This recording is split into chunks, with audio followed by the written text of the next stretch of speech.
నిజానికి పునర్జన్మనిచ్చేటప్పుట పుర్రె చేతిలో పట్టుకొని ఐశ్వర్యం ఎంత ఇవ్వాలి అని బ్రహ్మగారు రాసేటప్పుడు తల్లి లక్ష్మీదేవి కదా మరి, శ్రీ మహావిష్ణువు యొక్క నాభికమలంలోంచి పుట్టారు కాబట్టి లక్ష్మీదేవి తల్లి. ఆవిడక్కడ పెద్ద ఆసనం మీద కూర్చుని ఉంటే ఆ పుర్రె పట్టుకుని పేరు చదువుతాట. అమ్మ, ఈ పుర్రె గత జన్మలో ఫలానా వారిది, ఈ జన్మలో మళ్ళీ దీన్ని పంపిస్తున్నాను, పుడుతోంది, దీనికి ఎంత ఐశ్వర్యం ఇమ్మంటావు అని అడుగుతాట. గత జన్మలో ఏం చేశాడు అని అడుగుతుందట అమ్మవారు.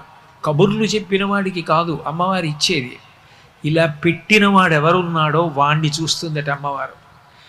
ఆవిడ పేరు చెప్పగానే ఆవిడ సర్వజ్ఞ, ఆవిడికి తెలియదు వాడా ఎంత చేశాడ్రా అని ఒక్కసారి కనుబొమ ఇలా పైకెత్తుతుందిట.